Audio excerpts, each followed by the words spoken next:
an amazing video. Welcome to the first ever post-pandemic Making Strides Against Breast Cancer kickoff breakfast.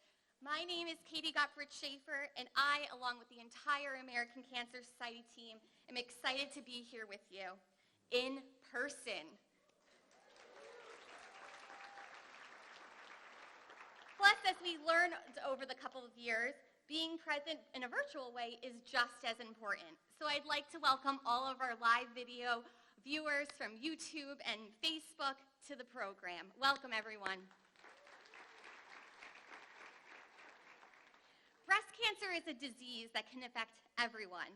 And as it does not affect everyone equally, thankfully the American Cancer Society is committed to addressing health equity, measurably improving the lives of breast cancer patients and their families through advocacy, discovery, and patient support.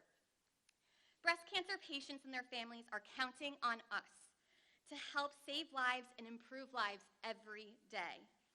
My goal today is to have you leave here inspired, knowing that what you do is truly making a difference and every dollar is taking action in saving lives.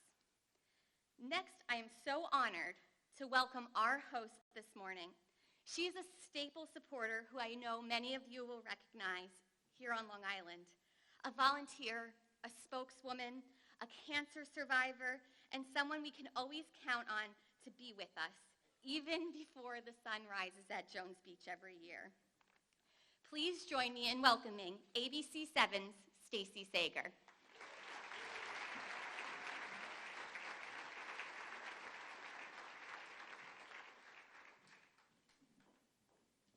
Good morning, everyone.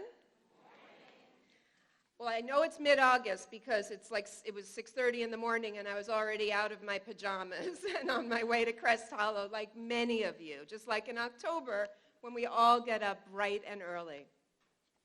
Let me just say I'm so incredibly honored to be here every year bright and early because we all need to gear up for the October Making Strides Walk. For those of you who don't know me, and many of you are probably sick of me at this point, I'm a two-time cancer survivor for both ovarian and breast cancer. Thank you. The great news is I had cancer like 100 years ago, so, and I say that with total pride. I have the mutation, and it dramatically increases my risk for both of these cancers. Can you all hear me okay? Just making sure. People like me, we take care of ourselves and basically we go on and we live a long and happy and very healthy life. I told my breast cancer story way back in 1998 and 1999 on Channel 7, so we're talking 24 years ago now. I was diagnosed on my very first mammogram when I was only 30 years old, very first mammogram, because I lost my mother to breast cancer when she was only 44 years old. My great-grandmother had breast cancer, and my grandmother had ovarian cancer. So we knew that something was up in our family other than bad luck. So I had a bilateral mastectomy. 13 years later, I had a hysterectomy with early-stage ovarian cancer, so I was able to prevent that as well. And there's no doubt that that early mammogram saved my life. So I always say that at Channel 7, we care about the cancer community. I make sure of it to the point where I'm a pain about it. Trust me, I take it very personally, especially here on Long Island, having come from Long Island myself. So it's my proudest feeling to know that because I shared my story, women come up to me and they say, oh, I got a mammogram because I saw your story. That's really a wonderful feeling. Thank you. And I enjoy the feeling of knowing that the stories we do can change lives. But I really enjoy the feeling of knowing that the stories we do can save lives. I don't know about you, but the passing of Olivia Newton-John this week really, really got to me. I must have seen Grease like 1,000 times, and I just loved her. What a beautiful voice she had, right? And I'm not just talking about the singing. I'm talking about her voice of advocacy. So we can't stop talking about this disease. She didn't. right? And even if it's talking to your best friend and saying, remember, get your mammogram this year. That's talking. It's not just me standing up here talking about it. We all know that the pandemic put a lot of screenings on hold, and we're going to be talking about that this morning. In fact, I have a friend who was just diagnosed a couple of weeks ago because she put off her screening during the pandemic. So we are going to be talking about that. It's really hard to believe the last time we were together in this room was August of 2019. We're all aware and have experienced how the pandemic influenced our families, our neighbors, healthcare workers, and friends. But I don't think many people realize the impact against the progress we were making against breast cancer. Cancer treatments were put on hold, screenings plummeted, and research was at risk. We closed doors at Hope Lodge. We parked our free transportation program to ensure the safety of the patients that we serve. We have data illustrating the impact. New findings led by researchers at the American Cancer Society show the number of women in the United States who reported having a recent breast cancer screening dropped 6% in 2020 compared to 2018. So the short-term pause in screening will have a long-term impact unless we start doing something. And I love the turnout in this room because it means we are doing something. Each of us can reverse this trend by encouraging others to go schedule that mammogram, like I just said. The American Cancer Society is encouraging people now more than ever to get screened. So get screened. I am living proof of why. When the world paused, our Long Island Making Strides community countered with, how can I help? We were innovative with new ways of supporting the mission of the American Cancer Society together. Together, we exchanged our traditional event for drive-thrus, we held car parades, and we held neighborhood walks. Last year, we did have some restrictions. It kind of didn't feel like it because of the turnout being so huge, but we had precautions. We had options for those who chose to make strides at home.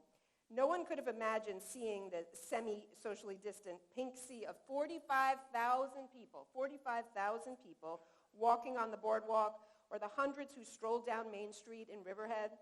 Last year, we came together and raised an incredible $1.9 million to support the critical need of breast cancer survivors.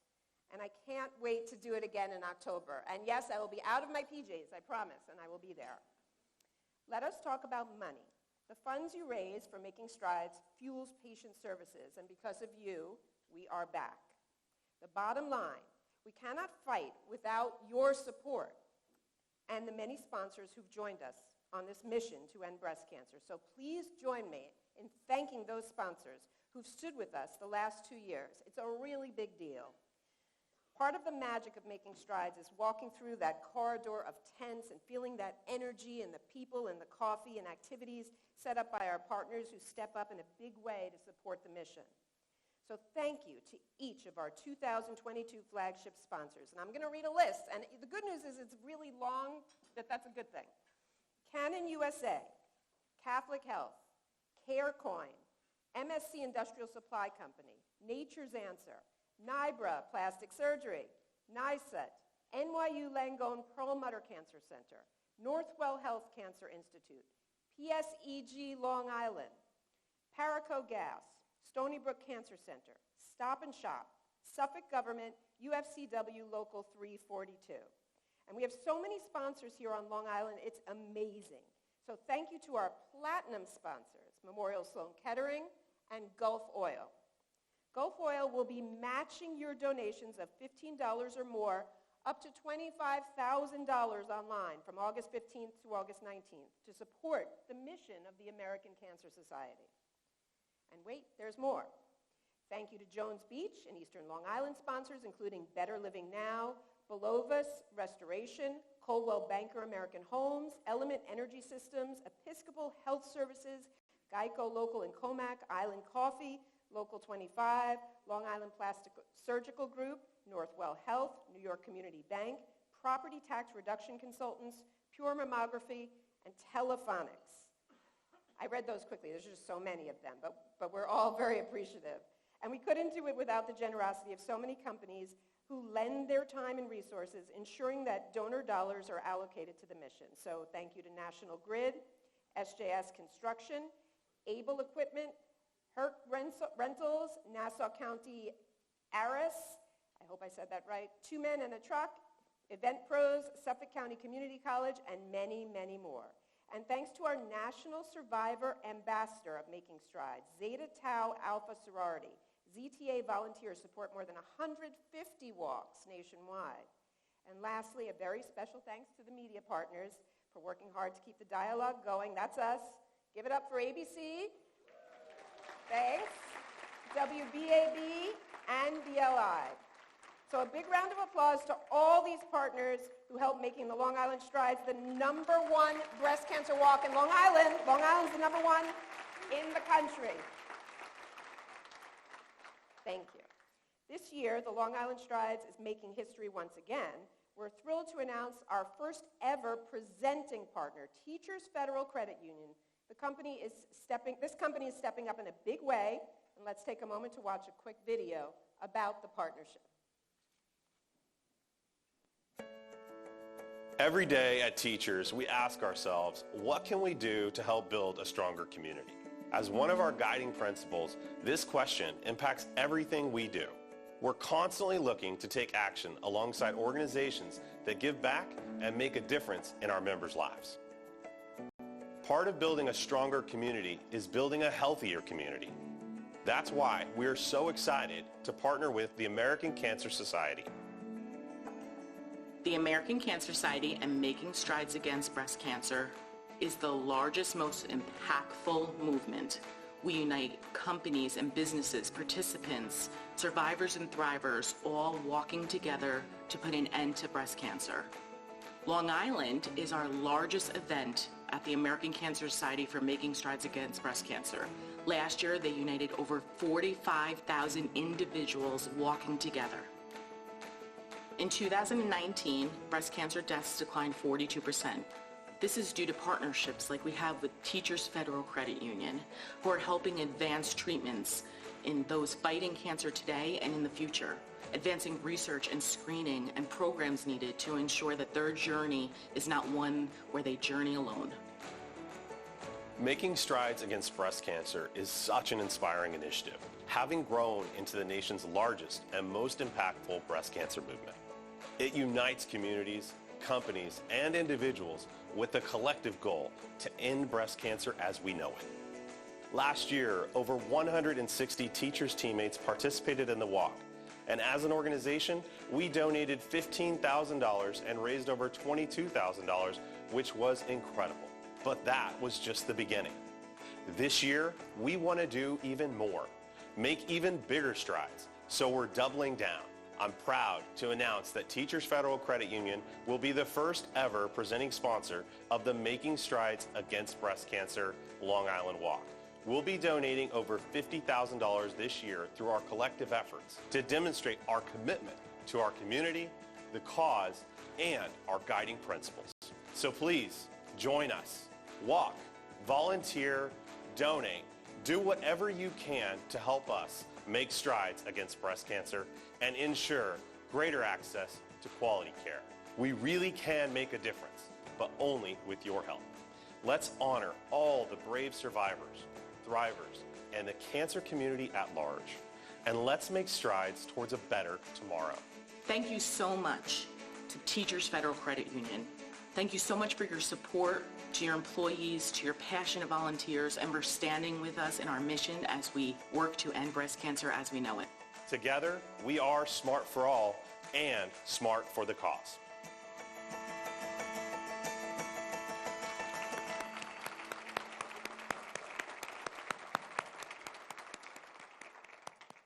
That's so wonderful. And please give a warm welcome to President and CEO of Teachers Federal Credit Union, Brad Calhoun.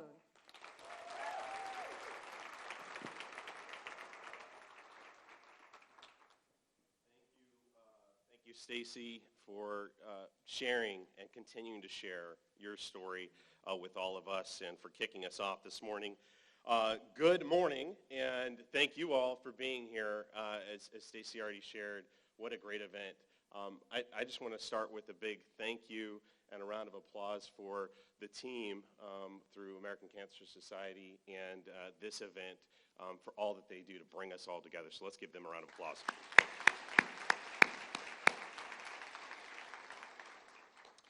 So as she shared, my name is Brad Calhoun. I'm the president and CEO of Teachers Federal Credit Union, and excited to be with all of you today and a number of our teammates here that helped lead us through volunteering, walking, and raising funds for such a great cause. This year, we're extremely excited to be part of the Making Strides Against Breast Cancer Long Island Walk, and we're excited that it's one of the biggest, or the largest one, across the country. So that's due to all of your efforts and your continual support. As the first ever presenting sponsor, Teachers is committed to building strong and healthy community alongside the American Cancer Society and all of the people that are supporting this effort. For over 70 years, Teachers Federal Credit Union has supported the Long Island community through a number of partnerships and organizations that give back to causes that reach far and wide through education, human services, economic development, and also research. One of our guiding principles at Teachers is to build a strong community, propelling us to share our time, energy, resources, and give back. And we do that each and every day through a number of partnerships that we work with across the community. And we do that through fundraising events and walking and volunteering and just getting out and being part of that community. So we continuously strive to do better, achieve even more as we reach farther to help our communities. And we recognize the responsibility we have to all of the cancer survivors and thrivers that are among us. This touches all of us. And so we know we have a responsibility to help. So that's why I'm excited, and as you've already heard, we're excited to be part of this journey and the research and the work that's going on and everything else you'll hear about. And I stand before you today pledging our $50,000 commitment to help to fight and find a cure against breast cancer.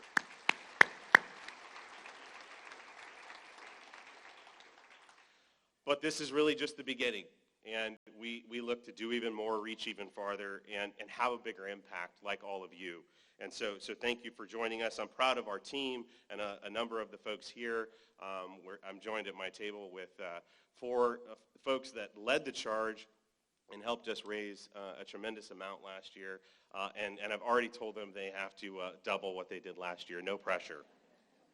So in closing, I'm proud to stand alongside all of you, committed to help, along with the rest of the Teachers family and team and our membership. And whether it be walking or in the form of a donation, I encourage you all to help and ask others to help so that we can find a way to make a huge difference and a huge impact. We have an opportunity to not just be smart for all, as we say at Teachers, but smart for the cause. So thank you.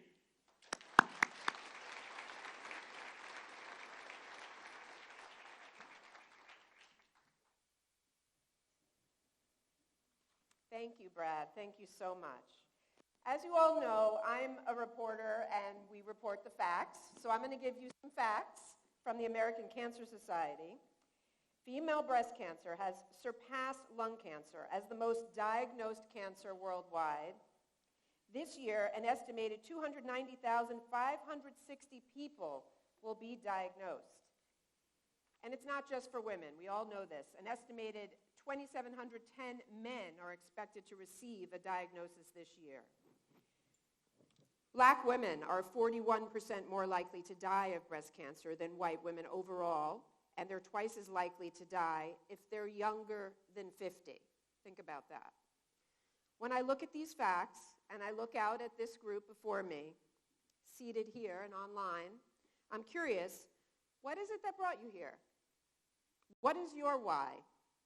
Are you fighting breast cancer now?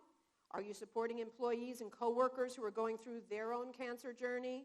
Are you curious what makes Long Island the largest breast cancer movement in the country? Whatever your reason is, being here is your first step in taking action. Breast cancer patients and their families, they rely on us to help save lives and improve lives each and every day. And we do this in three ways: advocacy, patient support, and discovery. Advocacy plays a vital role in the fight against breast cancer, and our advocacy affiliate, the American Cancer Society Cancer Action Network, works with all levels of government to demand change from elected officials by passing public policies to help build healthier communities and provide greater and more equitable access to quality health care for all those impacted by cancer. Thanks in large part to your support of Making Strides, the American Cancer Society is here to ensure that no one must feel alone at any point on their cancer journey, from detection to diagnosis, through treatment and survivorship, and for some, the end of life. Patient support. All day, every day, our trained specialists connect and provide answers and information in a multitude of languages. Interestingly, of the 250,000 calls to our 800 number last year, the majority were inquiries about breast cancer. The best cancer treatment is useless if you can't get to that appointment. So thankfully, through the Road to Recovery program and transportation grants active at Northwell Health and Catholic Health, we're getting patients across Nassau and Suffolk counties to where they need to be. Last year, nearly 229,000 rides were provided nationally because of these two programs. So thank you to the 100 Long Island volunteer drivers who help get patients in our community to their life-saving treatments.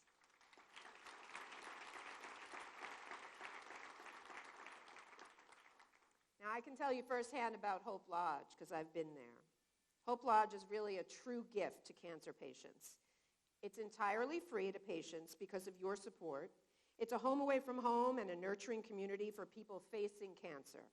With over 30 locations across the U.S., Hope Lodge in Manhattan has 60 rooms, and it's at 100% capacity.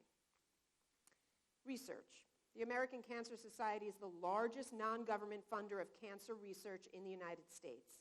Its innovative, high-impact research to find more and better treatments uncover factors that may cause breast cancer and improve the quality of life for people facing breast cancer. Currently, there's $151 million invested in research grants, of which $71 million is focused on breast cancer. Research is being conducted nationwide and locally at places like Stony Brook University, Cold Spring Harbor Laboratory, NYU Langone, and Memorial Sloan Kettering Cancer Center. These programs and services are available to those facing breast cancer because of your support for Making Strides. So that's where the money's going, people.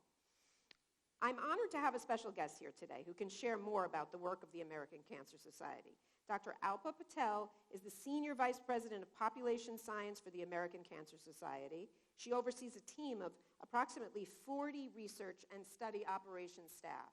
These multidisciplinary scientists use their research expertise in epidemiology, behavioral science, and implementation and evaluation science. That's a mouthful. I can barely say it, much less understand it. To increase the understanding about the causes of cancer and how to improve treatment outcomes after a cancer diagnosis. So let's welcome Dr. Patel.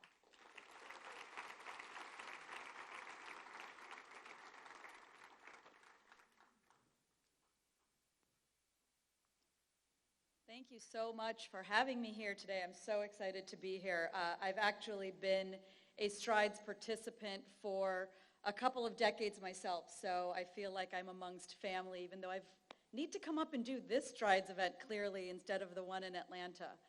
I'm going to spend the next several minutes talking to you about a unique facet of our research investment. I think what a lot of folks don't know, and if there's one part of what I say today that you walk away with, let it be this. The American Cancer Society, because of the dollars you raise and the work that we do, we are the only not-for-profit that does research in addition to funding it. So if you're thinking about where your dollars should go, we really like to remind people that we're coming at this not just from the advocacy, patient support programs that you heard about, but also in research, we're funding the best and brightest across the country through grants, and we are the largest non-governmental funder of cancer research, but we're also the only ones that do research in-house as well. And I'm going to talk to you a little bit about that research because that's the work that I do in population science. So if I can have the next slide. We've been running large-scale, what we call population cohort studies since the 1950s. So one quick little fact, how many people here know that smoking causes cancer? How many people work somewhere where there's a smoke-free law? That came from the first work that we did in population science back in the 1950s, demonstrating the negative health effects of tobacco on lung and several different types of cancer. Through that work, we informed every Surgeon General's report since the 1960s when the first one came out. We fuel our sister organization, ACS CAN, to do advocacy work to pass smoke-free legislation so that all of us can live in healthier communities today. So that's how this work evolves. Next slide. You've already heard that breast cancer is now the leading type of cancer diagnosed worldwide. So I don't need to go over all of that again. But the good news is that we're making a lot of progress. And we do that through large-scale studies like the cancer prevention studies. Next slide, please. What we do in my Department of Population Science is we recruit hundreds of thousands of individuals, and in fact, our last study, Cancer Prevention Study 3 or CPS 3, we recruited many different sites here in Long Island. It was 300,000 people across the country that said, I'm going to give you some blood, I'm going to give you some of my lifestyle and medical information and tell you about my family history, and I'm going to stay in touch with you as a research team for a couple of decades and update that information. And through that, we're able to look at what leads to the development of different types of cancer, where and how can we intervene to prevent cancer at the population level. Next slide. So just to give you a snapshot, and I know these are probably hard to see, so I'll just give you the high-level things. So our Cancer Prevention Study 2 was built starting in the 1980s, and we followed that population for 40 years. So these individuals, every 2 years, they updated all of that information. If someone was diagnosed with a breast cancer, that individual would give us permission to go to their facility and get a part of their tissue sample so that we could look at aspects of the cancer in the tissue itself, and provided us with decades of information that we're able to use as the foundation of our research. Similarly, in CPS 3, we have the largest repository, so we have over 3 million vials of different types of blood products in deep freeze in Atlanta, and we do research using those blood samples. We collect a lot of other types of samples and tumor tissue when an individual is diagnosed with breast cancer. Next slide. So some of what we can do with this is we can look at the role of genetics or inherited risk for breast cancer. So we know overall that about 10% of breast cancer is what we consider hereditary. But what we're starting to learn a lot more is that in addition to what we call high penetrance mutations like BRCA1 and BRCA2, there are a lot of other mutations that actually are more common but don't carry as big, what we would consider as big a risk. And in fact, the blood samples in our cancer prevention studies have been instrumental in identifying or verifying every known genetic variant. So what does this actually mean? What this means is that we can get a much better understanding of the genetic contribution to your cancer risk. And we can actually then work towards better risk prediction at the individual level based on what your own genetics look like. Right now, we tell every woman based on her age when to start getting a mammogram. How can we actually personalize that based on your own genetics and other lifestyle or environmental factors? And that's really that type of personalized risk management that we're trying to get to. Next slide. So in addition to taking the blood samples in our studies to understand the genetic contribution to breast cancer risk, we've contributed to understanding a wide range of risk factors and how they influence the development of breast cancer in women. Things like how physical activity helps lower risk and improve outcomes after a breast cancer diagnosis. Things like when you start your menstrual cycle, when you go through menopause, whether you take hormones. All of these types of different, what we consider lifestyle, medical, or environmental factors are things that we can study through all of these data that we've collected on these hundreds of thousands of study participants. Next slide. And through the tissue that we collect, we're able to actually start to really better understand that breast cancer is not just one disease. It's actually many different types of diseases characterized by different mutation profiles in the tumor itself. And each of those different subtypes, so you've probably heard about the most common, of course, are estrogen positive, estrogen negative, or you'll hear about triple negative breast cancer. The risk factors for these different types of cancers, the prognosis, the way you treat them, it all differs based on that subtype. So by collecting those tumor tissues in these studies, we're able to really hone in on all of those different nuances across all breast cancer subtypes. Next slide. So we've contributed a lot to our understanding, both in terms of lifestyle and medical as well as genetic risk for cancer, but we have a lot of work left to do, and that's really where we're heading right now through these studies, is how can we become more precise with our understanding about breast cancer and how it develops in the population. And what does the future really look like through this type of discovery? Next slide. So the cancer prevention studies, as I mentioned, a lot of information collected from our participants at the time that they enrolled along with a blood sample. But there's so much more that we're starting to collect. So we're getting more and more precise in what we call exposure measurement. So we just launched, and I had the opportunity to meet someone who shared that they were a participant in CPS3 before the breakfast started. And he shared that, he's like, I had to wear this belt for a week. And so the bottom right, you can see that there's someone wearing that, and it's called an accelerometer. So we know that physical activity, in fact, achieving 150 to 300 minutes of moderate intensity activity, or about half that if you're doing vigorous activity, is very beneficial. About lowers your breast cancer risk about 20%.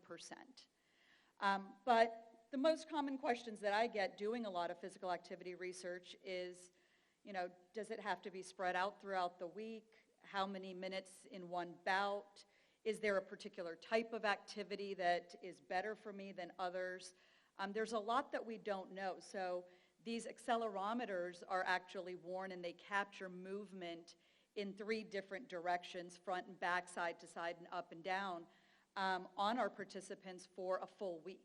So this gives us a much more precise measure of that movement behavior to be able to, again, get to a better recommendation so that we can be more precise. And then we can combine that with genetics, and we can say, okay, based on your inherited risk, here's how much exercise and what types may be good for you. That's that type of personalized risk messaging that we want to be able to get to. How can we tailor what any individual may be doing based on their own ancestry and their own lived experience?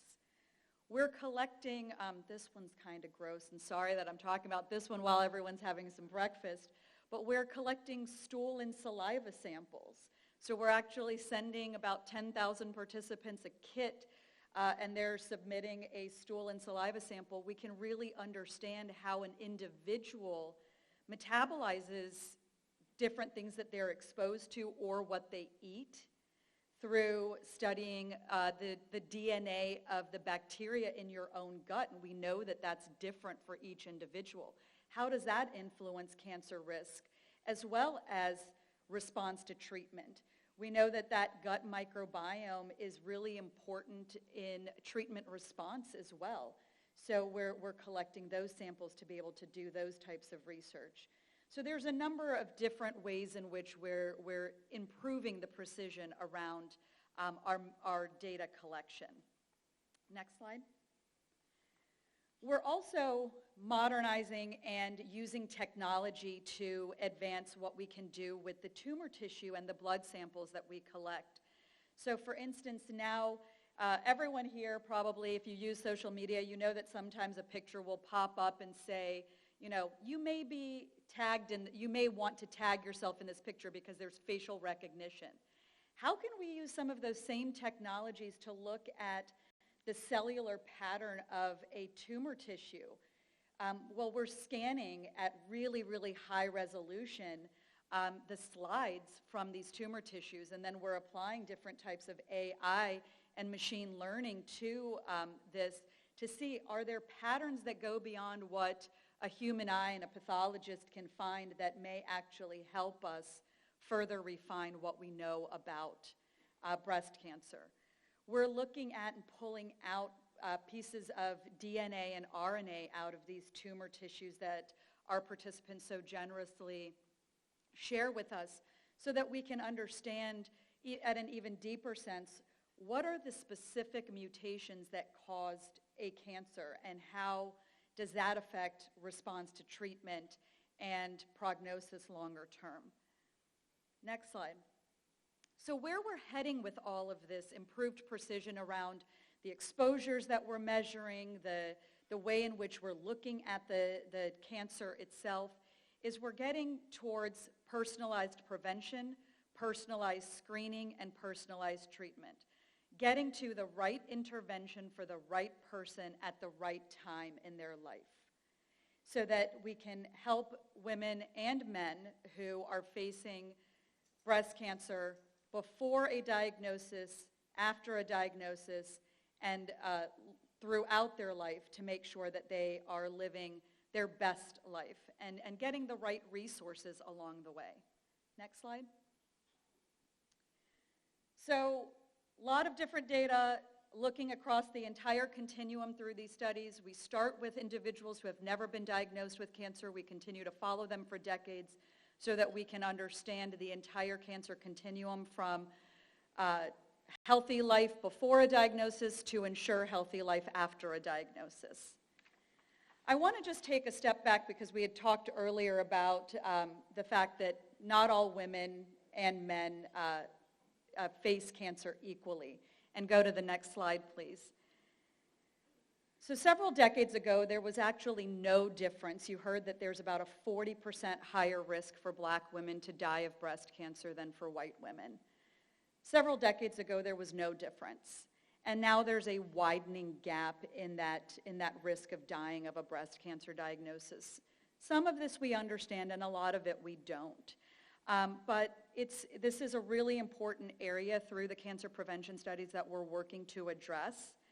And we're able to, because of the size and scale of these studies, look at things that previously haven't fully been appreciated, and that's the role of broader scale environmental or systemic issues. So if we can go to the next slide. So one of the things is access to care and resourcing in neighborhoods. And we know that these factors matter. So I talked about physical activity being really important in breast cancer prevention. But it's very different depending on where you live, whether you have access to a safe place to go and walk or exercise. And so how does where you live affect your cancer risk and outcomes? And next slide. So we're launching a really large study. It'll be the largest of its kind, called the Systemic and Biologic Impact of Housing Discrimination on Breast Cancer Risk. And we're able to look at not just where you live, but also how that influences individual level behaviors. But then using those blood samples, we're actually able to look at the biologic stress on your DNA. We're able to look at how it may accelerate aging because of where you live and the biologic impact of where you live on your cancer risk, as well as outcomes after a cancer diagnosis. So this is a project in particular that is directly addressing and working to help us identify really good targets for intervention so that we can start to affect change moving forward in more ways. Next slide, and this is my last slide. Just want to end with why this matters to me. I go into work every day not because I get a paycheck, although I need the paycheck to pay the bills, but I look at the results of this work, and it leads to things like nutrition and physical activity guidelines for cancer prevention as well as cancer survivors. It informs our screening guidelines and so on. And a handful of years ago, The middle picture is my childhood best friend's mother. And this was right before she rang the chemo bell from her last treatment for breast cancer. She got into the car that afternoon and she called me from the parking lot, paralyzed with fear. And she said, "What do I do now?" She's like, "I'm done with treatment." She's like, "Do I just wait for this to come back?" She's like, I feel for the first time very powerless. She's like, "I was doing something before and now I'm not. So, what should I do?" And I was able to share our nutrition and physical activity guidelines for survivors with her. I was able to share other information with her. And I said, there are still things you can do that will reduce your risk of a recurrence, that will help you continue to be healthy after this diagnosis, and also helped connect her with other resources that the American Cancer Society offers. So it was really empowering for me to be able to take the work that we do in research and share it with her. But of course, I shamelessly also have to share a picture of my 4 nieces and my nephew, because they're why I do this every day.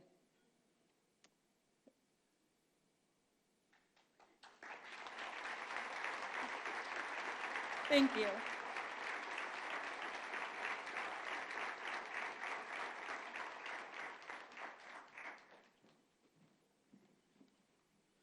Thank you so much. Thank you so much, Dr. Patel. Well, this morning we've talked a lot about what the American Cancer Society is doing and about how you fuel their cancer-fighting efforts. But let's share for whom we are doing this. There are 3.8 million breast cancer survivors in the United States today, including those who have completed treatment and those still undergoing treatment. So let's get a round of applause for them.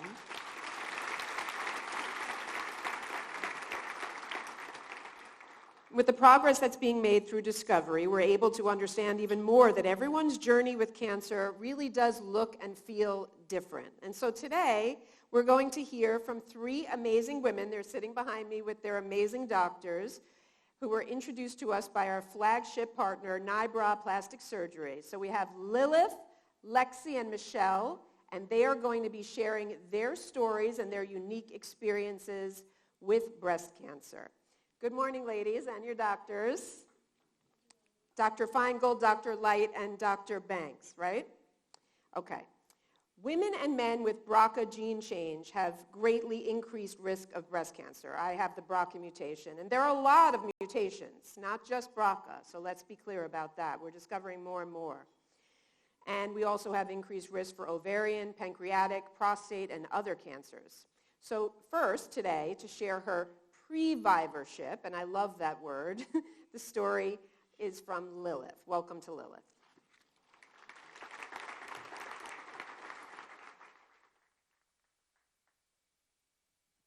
Cancer isn't a solitary disease. It impacts the whole family, those fighting and those who are watching their loved ones fight. And cancer runs rampant in my family. Even my uncle had breast cancer. My father is struggling with chemo right now. My grandmother passed away from breast cancer before we heard of hereditary cancer genes. It's been about 5 years since my prophylactic mastectomy. And unlike some of my family, I was fortunate enough to live in a time when cancer research and technology had come such a long way that I didn't have to wait to get a cancer diagnosis to act. I was able to get a warning. I had a choice to monitor or to take action, and I was able to do that without compromising my body or my reflection. I think the more we are aware of our options, the better equipped we are to make the healthy choices for our lives. Thank you.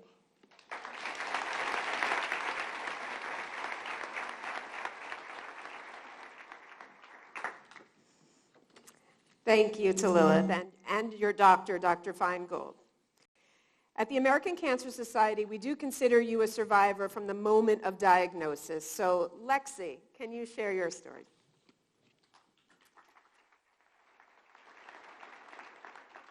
Good morning. So while sitting at my desk several years ago, I realized that so many women were diagnosed with breast cancer. And the American Cancer Society provided the information about screenings, signs and symptoms, prevention, risks, statistics for the Women's Awareness Lunch that I had for my friends and family. On March 30th in 2021, I was diagnosed with stage 1A right breast cancer, HER2 positive. I had no signs and symptoms, and that's why it's extremely important to have screenings. In May of 2021, I had a double mastectomy with a DIEP flap. In March of 2022, I had phase 2 revision. And on August 22nd, 2022, I will have phase 3 with my Dr. David Light.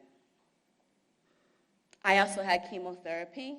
I had Taxol, Herceptin, and I recently found out that American Cancer Society funded the research that led to Herceptin, so thank you so much. The American Cancer Society website provides 24/7 helpline, lodging during treatments, information about cancer, and even, as you know, rides to chemotherapy and to any of the appointments that you have. So I encourage you to go to the website for more information. The Making Strides Breast Cancer Walk is so important to me because it's a time that we all come together as one big family like today. It's an opportunity to raise funds to end breast cancer. It's another way to share the importance of screenings. The 2021 walk was very special to me because I registered for the first time as a survivor. And it was amazing to see so many survivors, thrivers, and caregivers. To my pink brothers and sisters, it doesn't matter where you are on your journey. Each step that you take is a step towards your healing.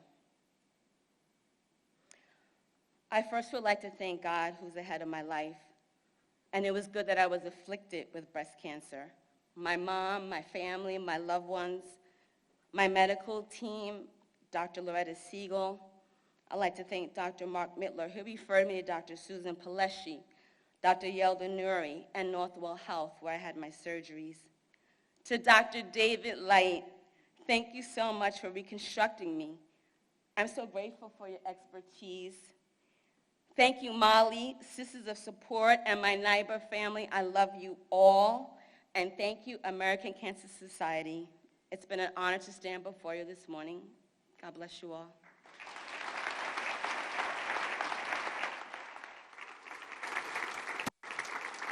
It's so wonderful to see the support from their doctors sitting right next to them while they come up here. So wonderful. Thank you, Lexi. Thrivers. Thrivers like Michelle live with metastatic breast cancer and depend on funding from efforts like Making Strides to help continue discovery so that there are always new treatment options available. So let's welcome Michelle.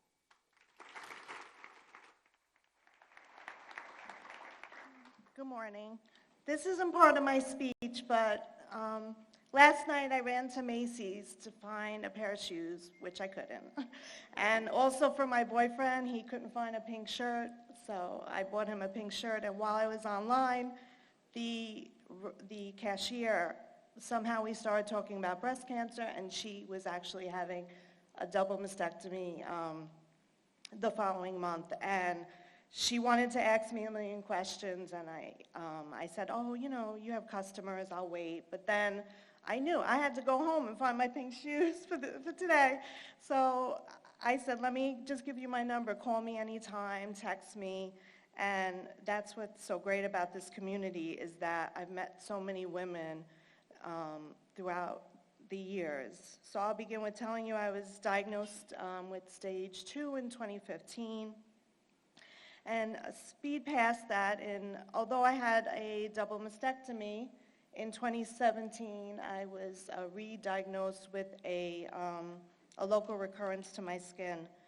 And I thought it was a simple fix. I was like, oh, okay, I got this. I'm used to all this stuff. And I thought I'd remove the lump and I'd move on with my life, and no, it wasn't that simple. They told me that I had a rare spread to my opposite lymph node, and I had contralateral lymph node mets, and that meant that I was stage 4. So I had to have a radical mastectomy, and that was just devastating. I already felt like my womanhood was taken from me when I had my first double mastectomy, and then they were removing more tissue and more skin, and I was like, what am I supposed to do now? I wore a silicone prosthesis for a year and tops up to my neck, which isn't very sexy for someone who used to wear cleavage-revealing tops. For a year, through chemo and radiation, I was miserable. I was hot. I was wearing these turtleneck tops. It was horrible. Then I met my wonderful surgeon, Dr. Jonathan Bank, and he put me together again like Humpty Dumpty. Dr. Bank's deep flap procedure not only rebuilt my body, but gave me my womanhood back and made me feel sexy again. And I was able to wear the clothes that I wanted to wear, and for the first time since I was like 16, a bikini, Body by Bank.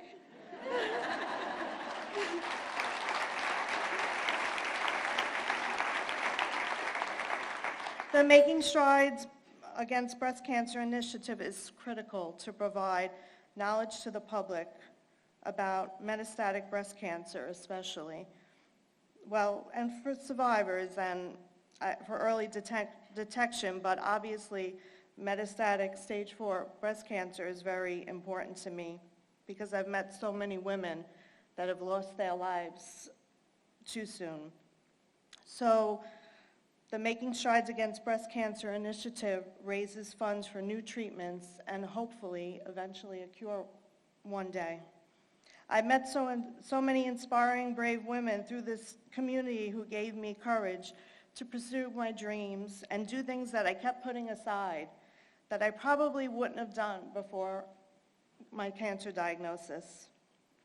Cancer has taken so much from me, but it has also given me so much. At the age of 50, I recently graduated with my BA in psychology. And I decided to take a leap, and I am starting nursing school in September. Am I worried that cancer is going to come back? Hell yeah, I am. But one of my favorite movies, I don't know if you all know it, is Shawshank Redemption. And from the famous words from Andy Dufresne and his best friend Red, get busy living or get busy dying. So for now, I'm going to get busy living. Thank you.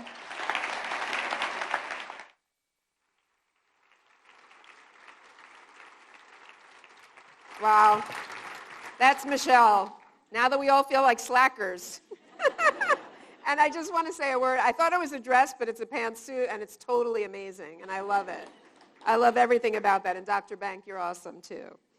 Thank you for sharing your stories. The first time I shared mine was at a breakfast just like this in Manhattan, and it was, like I said, 100 years ago, which I'm very happy about. But we all have our reasons to support. But these 3 reasons right here, I mean, I can't think of any reasons that are better. Perhaps we know someone who's fighting cancer today, and perhaps we're here for those who aren't able to walk with us anymore. So together we walk with you and for you. There's only one more thing we're going to do after all of this valuable information and inspiration, and that is to plan to join in the Making Strides movement. So to tell us more about that, here's Katie.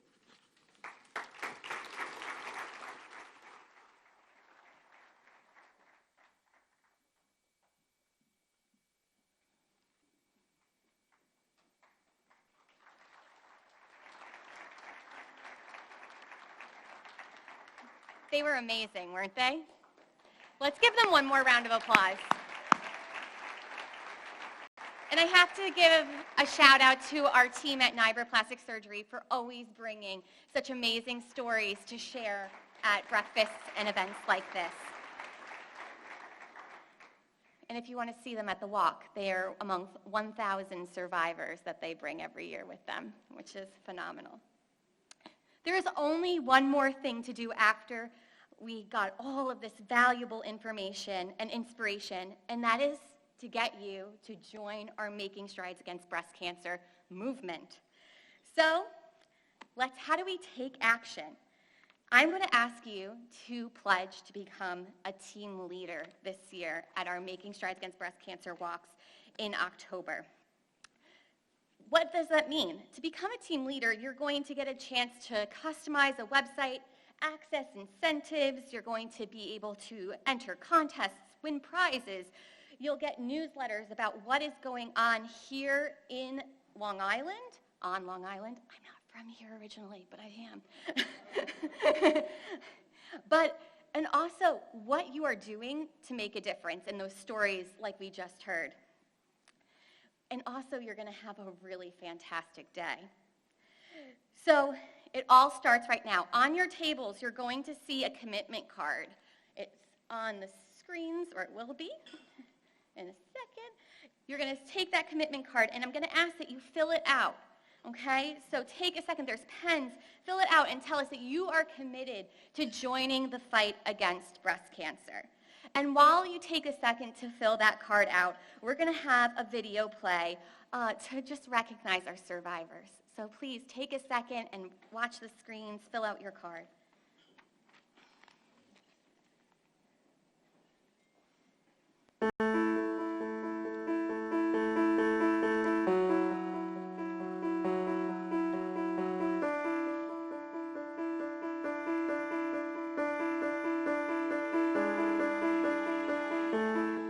Remember that there is no need to leave a deposit or a credit card. This is a simple good faith measure. There are no registration fees to be a part of the Making Strides Against Breast Cancer movement or minimums to participate. Our staff and our amazing volunteers are stationed around the room. Once you've made your commitment and filled out that card, I'm going to ask that you wave that card up proudly and say, I'm going to be a team leader, I'm going to walk, and we have gifts for you. So hand in that card and you're going to get a gift from our amazing volunteers. Also, if you haven't already, let us know where you're going to walk. Do you know yet?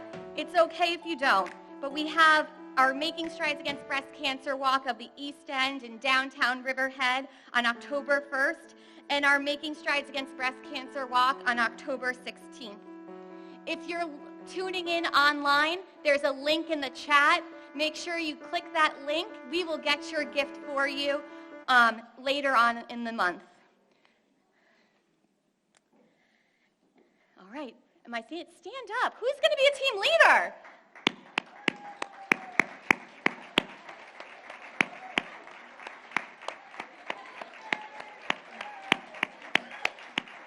It's a big room. We need to stand up, wave that card proudly.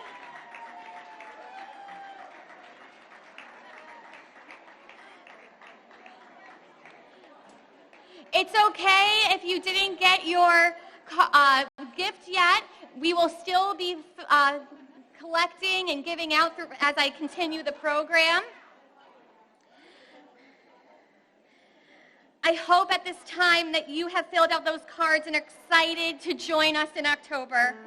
And I hope that you connect with us on social media. Let everyone in your lives know that you are making strides this year. And to close us out this morning, because it is still early, we have our Suffolk County Executive, Steve Bellone. Can you come and join me for a second?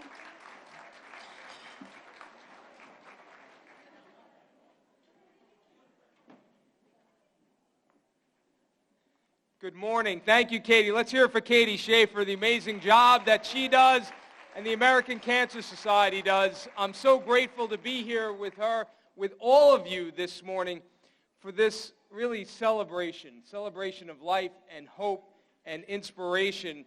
And this is truly, I do thank the American Cancer Society for bringing us together in this event. This is not, of course, a Suffolk County event, a Nassau County event. I know my colleague, Nassau County Executive Bruce Blakeman wanted to be here, of course, but he couldn't. I think everybody's heard he has COVID. We wish him very well. So he's isolating, but he wanted to be here because this is a Long Island event. This is a quintessential Long Island event. Long Islanders coming together in that spirit of hope and love and strength. And I will tell you this as New Yorkers and Long Islanders, in particular, and Katie, you're a Long Islander. I don't know if I have that power, but I'm going to say that officially. We're competitive, and I love the fact we are number one in the country. Let's give all of yourselves, everybody who makes this happen. Thank you to all of the sponsors here who support this and make that happen. Thank you to the healthcare professionals, all of the doctors, the amazing nurses who are on the front lines, our healthcare systems, Catholic Health and Northwell and Stony Brook, and everyone who is out there working with and pushing, the scientists, the researchers. There are so many people in this effort.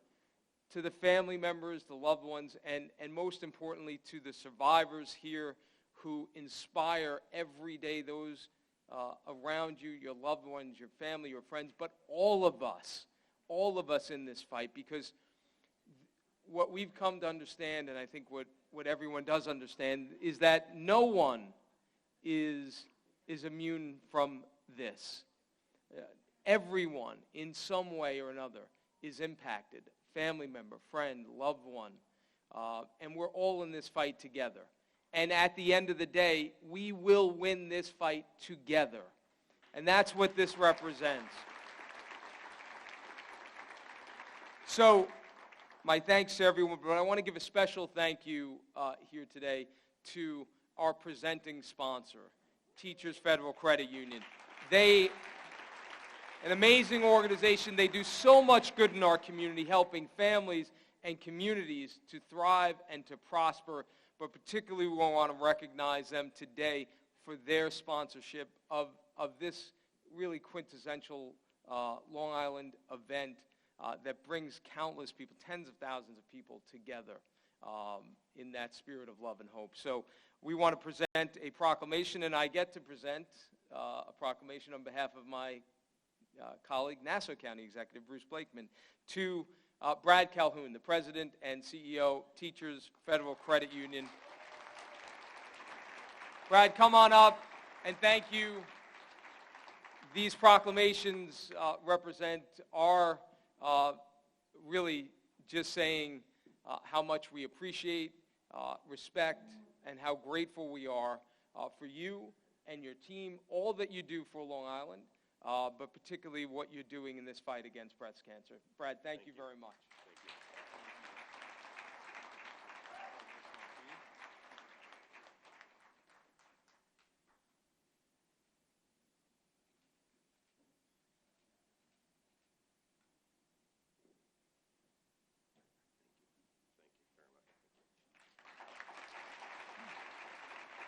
Now I'll turn it back over to Long Islander, Katie Schaefer.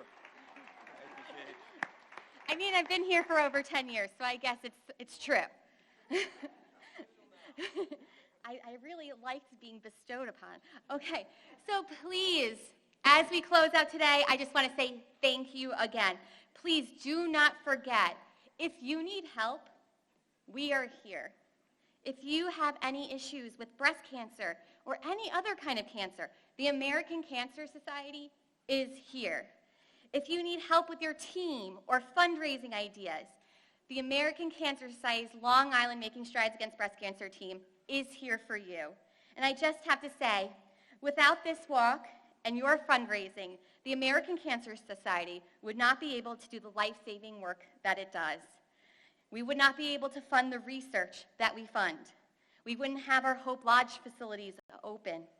We would not have free rides to treatment, and we'd have no cancer information specialists answering the calls throughout the night. Be sure to save the dates on your calendar. We have so much more in store for you, and this is not possible without each and every single one of you in this room. So Let's share our stories, put them on social, and come together this October.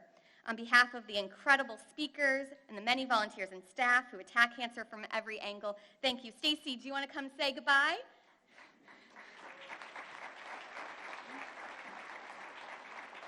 Thank you so much, Katie. And I'm just going to close by sharing my thoughts on hope and why it's so important for everyone that hope remains stronger than fear.